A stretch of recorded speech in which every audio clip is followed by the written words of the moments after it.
جو بندہ اللہ کا یہ ذمہ توڑتا ہے اللہ تعالیٰ اس کو چہرے کے بل جہنم میں داخل کر دے. جو شخص فجر کی نماز مسجد میں آ کے پڑھتا ہے وہ اللہ کے ذمے میں ہے.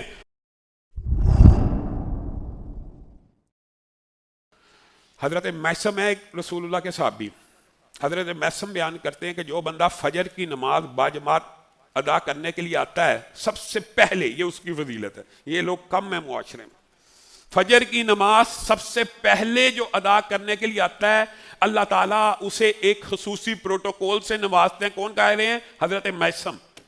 اور وہ پروٹوکول کیا ہے؟ اس کے آگے پیچھے جس طرح آج آپ دیکھتے ہیں ہوٹر والی گاڑیاں وزراء کے آگے پیچھے پھرتی ہیں، اس کے آگے ایک فرشتہ جھنڈا لے کے چلنا شروع کر دیتا ہے کہ میرے پیچھے یہ نمازی آ رہا ہے. مسجد چھوڑ کے آتا ہے اور جب وہ مسجد سے نکلتا ہے اس کو گھر تک چھوڑ کے آتا ہے رخصت کر کے. اس کا یہ پروٹوکول ہے.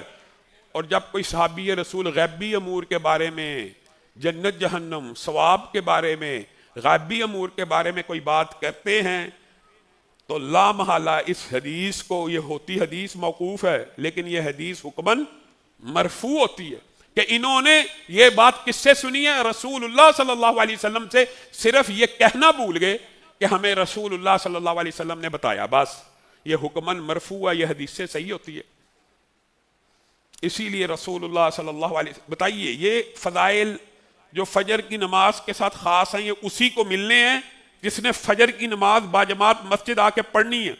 رسول اللہ صلی اللہ علیہ وسلم نے ارشاد فرمایا کہ جو شخص فجر کی نماز مسجد میں آ کے پڑھتا ہے وہ اللہ کے ذمے میں ہے.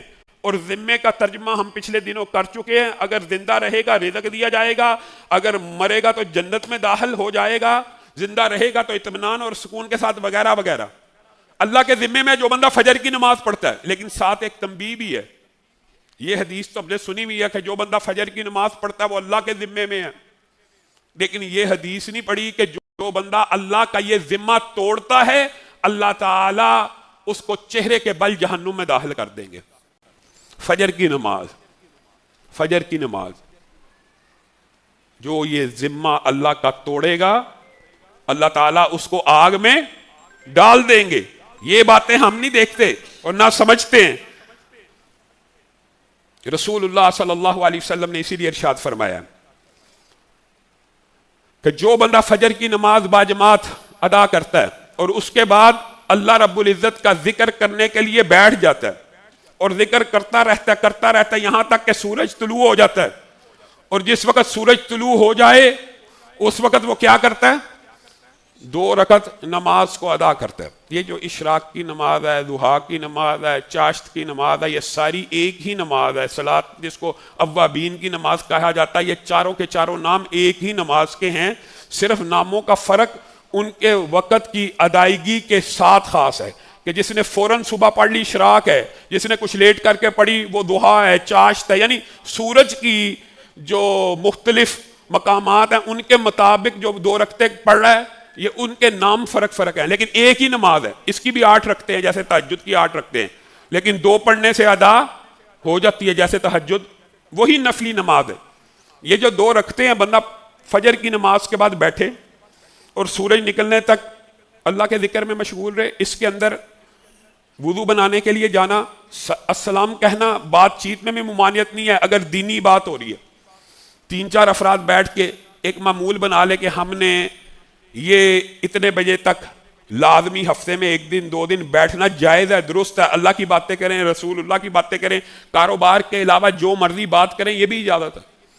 اور اس کے بعد صرف 2 رکعت پڑھے تو رسول اللہ صلی اللہ علیہ وسلم نے ارشاد فرمایا گویا اس نے حج کو اور عمرے کو ادا کر لیا. یہ پہلی حدیث یہ ہے.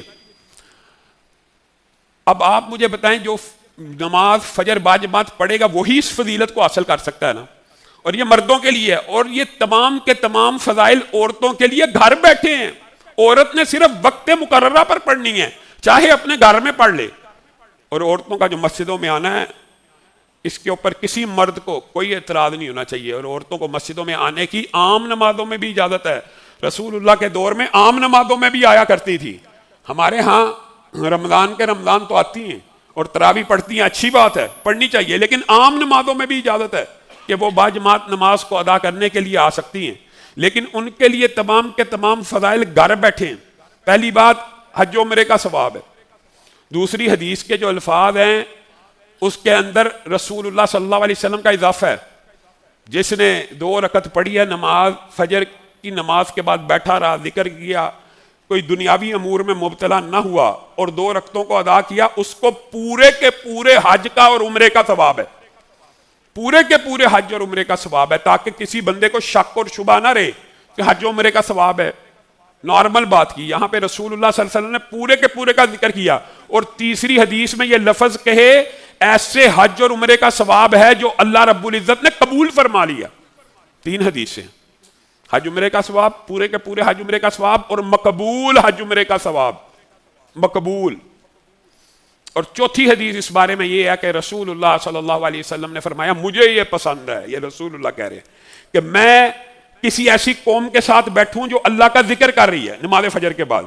یہاں پہ رکعتوں کا ذکر بھی نہیں ہے، صرف اللہ کا ذکر کرنے والوں کے ساتھ میں بیٹھ جاؤں طلوع آفتاب تک، تو میرے لیے یہ 4 اسماعیل کے غلام بیٹوں کی گردنوں کو آزاد کرنے سے بہتر ہے. جو بندہ ذکر کرنے والوں کا، یعنی درس ہو رہا ہے، تبلیغ ہو رہی ہے، قرآن کا ترجمہ پڑھایا جا رہا ہے، حدیث پڑھائی جا رہی ہے، جو صرف ان میں بیٹھا ہے، تو جو خود ساتھ ذکر کر رہا ہو، جو صرف بیٹھا ہے اور گفتگو سن رہا ہے، قرآن کا ترجمہ سن رہا ہے، جو لوگ اذکار کر رہے ہیں ان کا ہم نشین ہے، اس کا اجر و ثواب یہ ہے. تو بندہ خود اگر سبحان اللہ پڑھ رہا ہے، خود اللہ اکبر پڑھ رہا ہے، خود تسبیحات تحلیلات اس وقت تک پڑھ رہا ہے، اس کا اجر و ثواب اس سے بھی زیادہ ہوگا. اور یہ بات بھی یاد رکھیے، رسول اللہ صلی اللہ علیہ وسلم نے فجر کے ساتھ جہاں پہ عشاء کو پچھلی حدیث میں ملایا، آگے چل کے رسول اللہ صلی اللہ علیہ وسلم نے فجر کے ساتھ عصر کو بھی ملایا ہے. اور ہمیں یہ بات سمجھائی ہے کہ جو ڈیوٹیاں فرشتوں کی ہوتی ہیں، فرشتوں کی ڈیوٹیاں لگی ہوئی، وہ 2 وقت ان کی ڈیوٹیاں چینج ہوتی ہیں، ایک فجر کے وقت اور ایک عصر کے وقت. بالعموم یہ سمجھا جاتا ہے فجر کے وقت اور مغرب کے وقت. فرشتوں کی جو تبدیلی ہے وہ فجر کے وقت تبدیل ہوتے ہیں فرشتے، اور عصر کے وقت تبدیل ہوتے ہیں. صحیح حدیث سے ثابت ہے. اور رسول اللہ صلی اللہ علیہ وسلم نے فرمایا چونکہ یہ 2 ٹائم ایسے ہوتے ہیں، فجر کا وقت اور عصر کا وقت، جہاں پہ دونوں شفٹوں کے فرشتوں کی آپس میں ملاقات بھی ہوتی ہے. یعنی یہ 2 شفٹیں ہیں، فرشتوں کی 2 شفٹیں ہیں، ایک فجر کے وقت ہے تبدیلی اور ایک عصر کے وقت، اور ان دونوں کی فجر اور عصر کے وقت ملاقات ہوتی ہے.